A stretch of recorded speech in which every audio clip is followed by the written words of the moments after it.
Halo sahabat cinta Nusantara, aku Mutiara Fitri Anissa, panggil aku Muti ya. Di episode kali ini kita akan membicarakan tentang perbandingan program subsidi rumah di berbagai negara.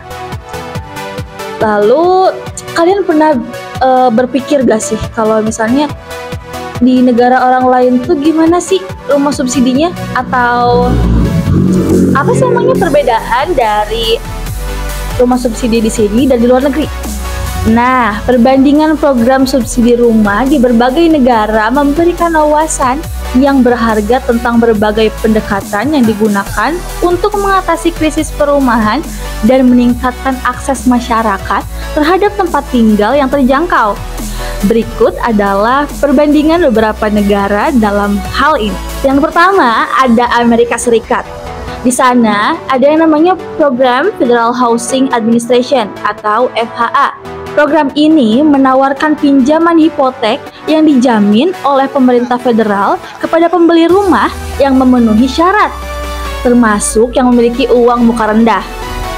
Yang kedua, di sana juga ada Section 8 Housing Choice Voucher Program. Program ini menyediakan subsidi langsung kepada penyewa rumah swasta, memungkinkan mereka untuk membayar sewa yang wajar berdasarkan penghasilan mereka. Yang kedua, ada di negara Inggris.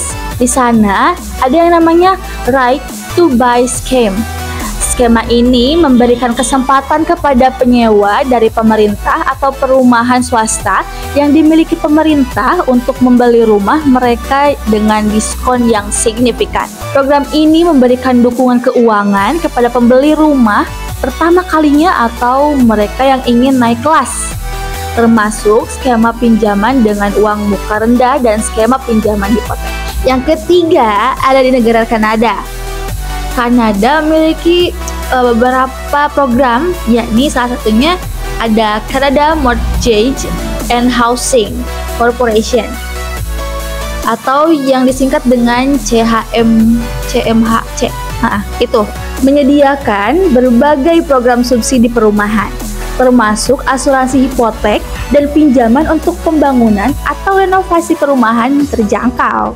Lalu di Kanada juga ada yang namanya Housing First Approach, di mana beberapa provinsi di Kanada menerapkan pendekatan Housing First yang menekankan pentingnya memberikan tempat tinggal yang stabil kepada individu yang tanpa rumah sebagai langkah pertama untuk meningkatkan kesejahteraan mereka.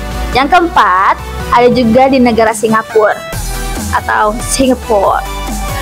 Oke, di sana itu ada yang namanya Housing and Development Board atau bisa disebut HDB. Ya, HDB ini menyediakan sebagian besar perumahan di Singapura dengan program subsidi seperti build to order flat yang menawarkan harga yang terjangkau kepada warga Singapura. Lalu ada juga yang namanya Central Provident Fund. Di program ini memungkinkan warga Singapura untuk menggunakan dana dari rekening pensiun untuk membayar uang muka dan cicilan hipotek. Nah, itu juga membantu mereka untuk membeli rumah lebih terjangkau. Gitu. Dari berbagai negara yang tadi sudah saya bicarakan gitu kan. Ada juga nih di Swedia atau Sweden. Di sana juga ada yang namanya program rental apartment. Swedia memiliki jumlah besar apartemen sewa yang disubsidi oleh pemerintah, memastikan bahwa akses yang luas terhadap perumahan yang terjangkau bagi warganya. Lalu ada juga rent control policies. Di beberapa kota di Swedia menerapkan kebijakan pengadilan harga sewa untuk mencegah kenaikan harga sewa yang berlebihan di pasar perumahan. Nah, jadi itulah beberapa negara dengan beragam pendekatan yang digunakan oleh mereka untuk memfasilitasi akses masyarakat terhadap perumahan yang terjangkau, mulai dari program pinjaman hipotek hingga subsidi langsung dan penyediaan perumahan sewa yang terjangkau. Nah, mungkin itu saja yang bisa saya sampaikan sebagai host baru di channel Cinta Nusantara. Bye-bye dulu untuk kali ini. Jangan lupa ini Muti ya. Oke, bye-bye.